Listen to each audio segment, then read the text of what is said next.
সংসারের অর্থনীতি ঠিক না থাকলে মানুষের সামনে মাথা তুলে কথা বলা যায় না। এই কথাটা খুব কঠিন, কিন্তু এটা বাস্তব। আপনি যত ভালো মানুষই হন না কেন, আপনার ভেতরে যত কোয়ালিটিই থাকুক না কেন, যদি আপনার হাতে অর্থনৈতিক শক্তি না থাকে, তাহলে একটা সময় আসে যখন মানুষ আপনার কথা গুরুত্ব দেয় না। আপনি কিছু বলতে গেলে মানুষ মনে মনে ভাবে, উনি যা বলছেন সেটা নিজে করতে পারবেন তো, ওনার নিজের অবস্থাই তো ঠিক না। এই ভাবনাটাই আপনাকে ভেতর থেকে ভেঙে দেয়। আমরা অনেকেই এই অবস্থার ভেতর দিয়ে যাচ্ছি। পরিবারে কথা বলতে গেলে চুপ হয়ে যেতে হয়। সমাজে কিছু বলতে গেলে মনে হয়, না থাক, মানুষ হাসবে। কারণ আমরা জানি আমাদের কথার পেছনে শক্তি নেই। আর আজকের দুনিয়াতে কথার শক্তি আসে অর্থনীতি থেকে। এটা অস্বীকার করার কোনো উপায় নেই। আপনি হয়তো অনেক জ্ঞান রাখেন, অনেক ভালো চিন্তা করেন, সমাজের জন্য ভালো কিছু করতে চান, কিন্তু যখন মাসের শেষে হিসেব মেলাতে কষ্ট হয়, যখন বাজারে গেলে হিসেব করে সব কিনতে হয়, যখন সন্তানের ছোট একটা আবদার পূরণ করতে গিয়েও বুকের ভেতর চাপ পড়ে, তখন সেই সব গুণ, সেই সব চিন্তা ধীরে ধীরে চুপ হয়ে যায়। মানুষ তখন নিজের মুখ নিজেই বন্ধ করে দেয়। সবচেয়ে কষ্টের জায়গাটা হচ্ছে পরিবার, কারণ পরিবারই সবচেয়ে কাছের। আপনি চান বাবা মায়ের জন্য কিছু করতে, কিন্তু পারেন না। আপনি চান স্ত্রীকে নিশ্চিন্ত রাখতে, কিন্তু পারেন না। আপনি চান সন্তানের ভবিষ্যৎ নিয়ে আত্মবিশ্বাসের সাথে কথা বলতে, কিন্তু নিজের ভেতরেই ভয় কাজ করে। এই ভয়টা বাইরে কেউ দেখে না, কিন্তু একজন মানুষকে ভেতর থেকে শেষ করে দেয়। এই জায়গায় এসে অনেক মানুষ নিজেকে দোষ দেয়, ভাবে আমি হয়তো যোগ্য না, আমি হয়তো পারি না। কিন্তু সত্যটা হলো, আপনি অযোগ্য না, আপনার অর্থনৈতিক অবস্থান দুর্বল। আর অর্থনৈতিক অবস্থান কোনো জন্মগত বিষয় না, এটা পরিবর্তনযোগ্য। এখন প্রশ্ন হলো, এই অবস্থান কিভাবে বদলানো যায়? শুধু চাকরি দিয়ে কি এটা সম্ভব? আমি চাকরির বিরুদ্ধে কথা বলছি না।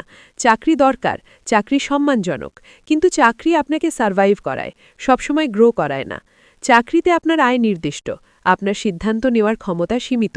আপনি চাইলেই বড় কোনো সিদ্ধান্ত নিতে পারেন না, চাইলেই ঝুঁকি নিতে পারেন না। কিন্তু ব্যবসা আপনাকে সেই জায়গাটা দেয়। ব্যবসা মানে শুধু দোকান বা ফ্যাক্টরি না। ব্যবসা মানে হলো মানুষের সমস্যার সমাধান করা, মানুষের চাহিদা পূরণ করা। আর এর বিনিময়ে আপনি মূল্য পান। এই মূল্যই আপনার অর্থনৈতিক শক্তি তৈরি করে। এখন একটু বুঝি, টাকা আসলে কিভাবে ঘোরে। বাংলাদেশের প্রেক্ষাপটে টাকা দেশের ভেতরেই ঘোরে। আপনি যে টাকা ইনকাম করেন, সেটা বাজারে খরচ করেন। সেই বাজারে সেই টাকা যায় দোকানদারের কাছে। দোকানদার সেই টাকা দেয় পাইকারের কাছে। পাইকার দেয় কোম্পানি বা ফ্যাক্টরিকে। ফ্যাক্টরি দেয় শ্রমিককে। শ্রমিক আবার সেই টাকা বাজারে খরচ করে। এটাই টাকার চক্র। এই চক্রের মধ্যে যে ব্যক্তি শুধু ভোক্তা, সে শুধু দিচ্ছে। আর যে ব্যক্তি ব্যবসার মধ্যে আছে, সেই চক্রের মাঝখানে অবস্থান করছে। সে প্রবাহ নিয়ন্ত্রণ করছে। এখানেই পার্থক্য। বাংলাদেশের টাকা ডলার না হলে বিদেশে যায় না, দেশের ভেতরেই ঘোরে। তাই দেশের ভেতরে যে যত বেশি ব্যবসার সাথে যুক্ত, সে তত বেশি সুযোগের কাছে থাকে। ব্যবসা মানে টাকার রাস্তার কাছে থাকা। অনেক মানুষ ভাবে ব্যবসা মানে অনেক টাকা লাগবে। এটা ভুল ধারণা। ব্যবসা মানে বড় অফিস, বড় ফ্যাক্টরি না। ছোট ছোট ব্যবসায়ী বড় সম্মানের দরজা খুলে দেয়।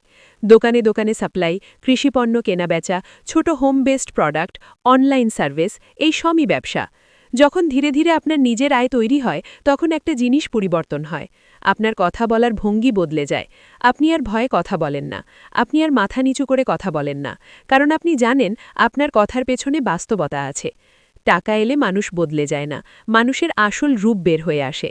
আপনি তখন পরিবারে সিদ্ধান্ত নিতে পারেন। আপনি তখন সমাজে দাঁড়িয়ে কথা বলতে পারেন। আপনি তখন না বলতে পারেন।